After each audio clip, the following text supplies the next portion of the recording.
Hello, Scouts. My name is Robert Stephenson Smith Baden Powell. Do you know me? What? Ah, speaking Portuguese? Ok. Bom, me pediram para eu falar em português. Vamos tentar. Bom, como vocês já sabem, meu nome é Robert Stephenson Smith Baden Powell. Sou mais conhecido como BP ou somente Baden Powell. Bom, quando eu tinha 3 anos, meu pai faleceu e minha mãe teve que cuidar de 7 crianças. Não foi muito fácil, mas sempre tentávamos ajudá-la da melhor forma possível. Eu e meus irmãos tínhamos barracas e adorávamos acampar. Nós saíamos para o ar livre e aproveitávamos um final de semana. Foi assim que eu comecei a respeitar a natureza e também os animais. Quando eu tinha 13 anos, eu entrei para a escola de Charterhouse. Eu não era muito bom aluno, mas tinha notas boas. Gostava de tocar piano, gostava de aulas de violão, tudo no recreio. Eu também tentei jogar um pouquinho de futebol. Primeiro eu comecei na linha para ver se eu jogava bem, mas era muito perna de pau, como eu falo, né? Só que depois me botaram para o goleiro e deu certo. Aí eu fiquei muito conhecido na escola, não somente como goleiro, mas também pelo piano, como já falei, pelo violão, teatro. Adorava teatro. Eu gostava de fazer uns improvisos e meus amigos rachavam o bico. Era demais. E também eu adorava desenhar. Olha aqui alguns dos meus desenhos.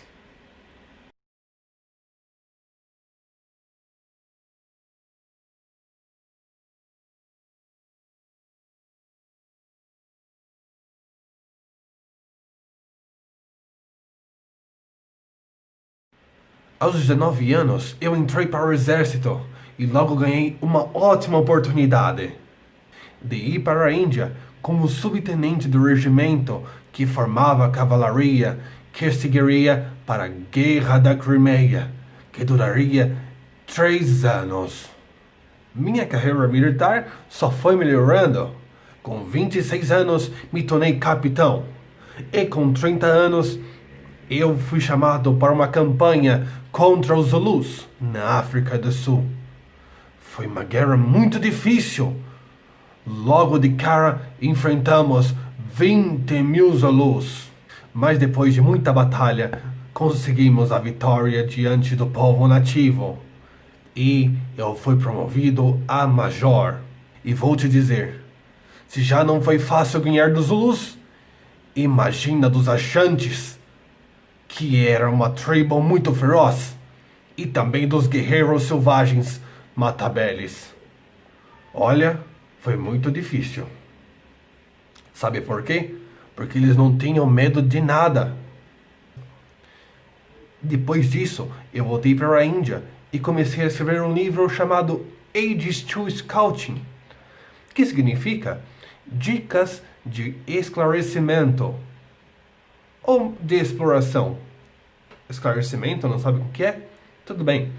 Esclarecimento é uma palavra militar que significa ir à frente para observar o território inimigo. Que é exatamente o que eu fazia para atacar o inimigo durante a noite. Aí, eu cheguei a levá-lo para o Reino Unido, que era o país onde eu nasci. Mas eu ainda não tinha publicado, porque eu fui chamado para uma guerra que ficaria marcada na minha história.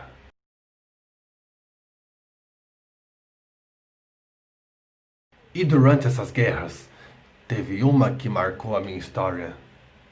Logo depois que fui promovido a coronel, nós fomos para a cidade de Mafeking, porque os Boers, que eram colonizadores holandeses, queriam tomar a cidade. Bom, E quando chegamos lá, contando eu, minha tropa e os moradores da cidade, eram apenas 1.200 mais ou menos, contra 6.000 boers que cercavam a cidade. A cidade não era muito grande, mas eles faziam um cerco no qual atacavam aos poucos. Eles queriam atacar aquela cidade porque naquela cidade tinha uma importância de transporte, sabe? Era transporte de cargas, transporte de armas. Então, eles tomaram essa cidade, seria de grande importância para os boers. Mas não deixamos barato. Aí então tive que bolar uma estratégia. E como eu tinha um certo conhecimento da parte de mensageiro, da parte de primeiros socorros, né, de guerra e tudo mais, eu chamei os jovens e treinei eles para ser mensageiros, enfermeiros e sentinelas, que eram pessoas que ficavam nos postos para defender após alguns ataques. E deu muito certo. E apesar do número grande de boers que nos atacavam de diferentes pontos da cidade, conseguimos defendê-la.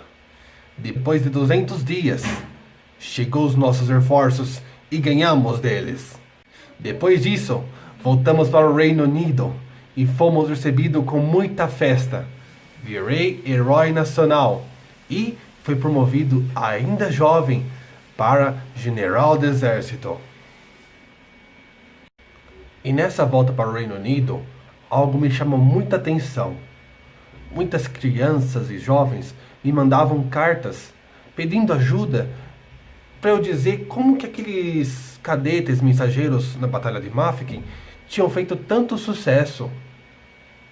O meu livro, já nessa época, já depois que a gente chegou, foi publicado, o livro Aids to Scouting, e ele fez um baita sucesso.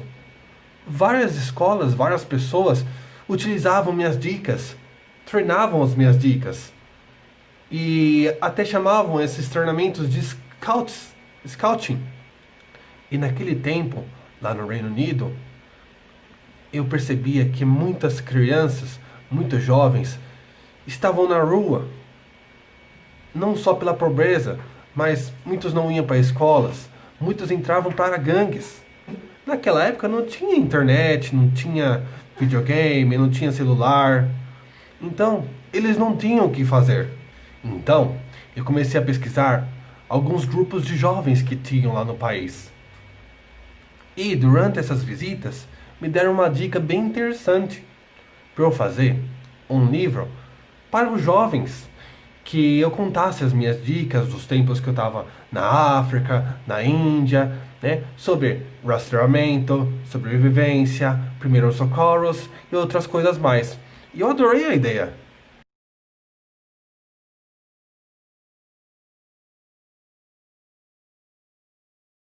Mas antes de começar a escrever, quis botar essa ideia em prática, de ensinar essas dicas de uma forma mais prática. Então, eu reuni 20 jovens e fomos para a ilha de Bronsey, na Grã-Bretanha. Esses 20 rapazes eram de diferentes lugares da cidade.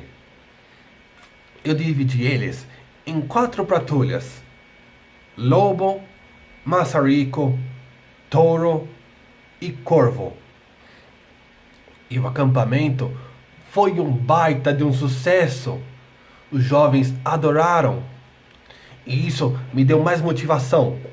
Logo, eu comecei a escrever 6 fascículos. Para quem não sabe, fascículo são pequenos livros, pequenas revistas que são lançados a cada 15 dias nas bancas. E nesses fascículos eu ensinava sobre as técnicas que eu tinha aprendido durante esses tempos. Logo depois, esses fascículos se transformaram num livro chamado Escotismo para Rapazes, ou Scouting for Boys. E foi um sucesso logo no lançamento. Logo surgiram patrulhas de diferentes lugares do Reino Unido. E isso foi espalhando chegou até mesmo em países próximos. Então, 2 anos depois que lancei o livro, eu pedi demissão do exército, mesmo tendo chegado a uma das patentes mais altas, que era general. E resolvi me dedicar inteiramente ao escotismo.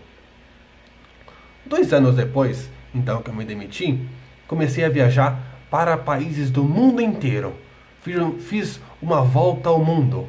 Esse ano era mais ou menos 1912, que foi o mesmo ano que conheci a minha amada esposa, a Olave, mulher da minha vida, e marcamos nesse mesmo ano o nosso casamento. E no ano seguinte, houve o primeiro encontro internacional de escoteiros em Birmingham, na Inglaterra. Não estou falando ainda do Jamboree. E nesse ano, 1913, já eram mais de 500 mil escoteiros em volta do mundo. E não era só os jovens que se interessavam para participar, mas os pequenos também. Aí, eu resolvi pedir ajuda para a minha amiga Vera Barclay, que estava na época na tropa escoteira, e também para a minha irmã Agnes. E assim, foi formado em 1916 o Ramo Lobinho.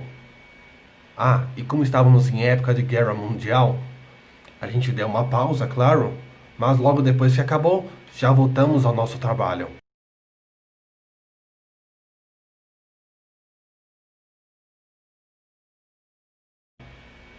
E um ano depois da guerra acabar, eu fiz um mega acampamento.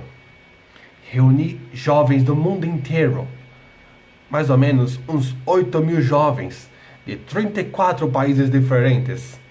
Dei o nome desse acampamento de Jamboree. Foi em Londres, no Reino Unido. E, no final do acampamento, me proclamaram como chefe escoteiro mundial.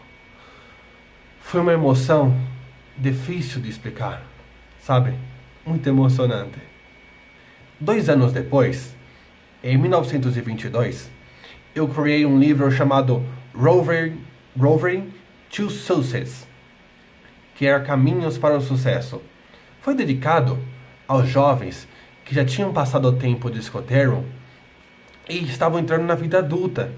E para eles continuarem ligados ao escotismo, eu criei um ramo pioneiro, que em inglês são os Rovers. E já bem velhinho, com 80 anos, me mudei com a minha esposa Olave para o Quênia, um lugar que eu tinha achado muito bonito. Aliás, a minha esposa Olave, ela ajudou muito a minha irmã Agnes na criação do movimento bandeirante, e logo ela se tornou chefe bandeirante da Grã-Bretanha. E a nossa casa no Quênia se chamava Paxto. Você já ouviu esse nome, não é mesmo? Aqui vou me despedindo. E gostaria de agradecer muito ao chefe Antônio Boulanger, que criou o livro O Chapelão, contando várias histórias sobre mim. Chefe, muito obrigado por disseminar a minha história. E também ao chefe Osvaldo, que já o recebi de braços abertos. E, claro, um aperto de canhota. Chefe também, muito obrigado por ter contado tantas histórias legais. Aliás, vejam depois o blog dele, do chefe Osvaldo. Agora vou me despedindo e aqui vou deixar uma cartinha bem especial para vocês. Sempre alerta. Escoteiros, se vocês tiverem visto a peça Peter Pan, deverão estar lembrados de que o chefe pirata estava sempre fazendo o seu discurso de moribundo, porque receava que possivelmente, quando chegasse a hora dele morrer, não tivesse mais tempo para dizer tais coisas. Acontece quase a mesma coisa comigo.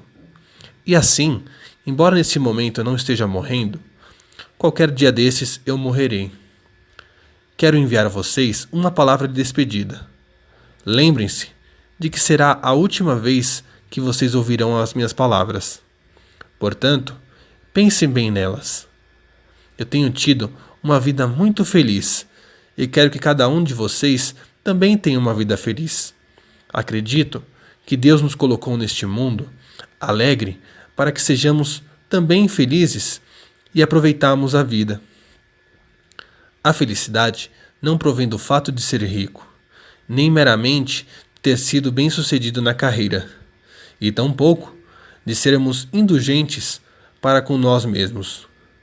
Um passo na direção da felicidade é o de tornar-se saudável e forte enquanto se ainda é jovem, de sorte que possa vir a ser útil e aproveitar a vida quando for homem. O estudo da natureza mostrará a vocês o quão repleto de coisas belas e maravilhosas Deus fez o mundo para vocês aproveitarem. Alegrem-se com o que receberam e façam bom proveito disso. Olhem para o lado bom das coisas, ao invés do lado ruim delas. Contudo, a melhor maneira de se obter felicidade é proporcionar felicidade a outras pessoas. Tentem deixar esse mundo um pouco melhor do que o encontraram, e quando chegar a vez de morrerem, possam morrer felizes, com o sentimento de que, pelo menos, não desperdiçaram seu tempo, mas fizeram o melhor que puderam. Estejam preparados, desta maneira, para viverem e morrerem felizes, sempre fiéis à promessa escotista, até mesmo depois que deixarem de ser jovens, e que Deus os ajude a cumpri-la. Vosso amigo, Baden Powell.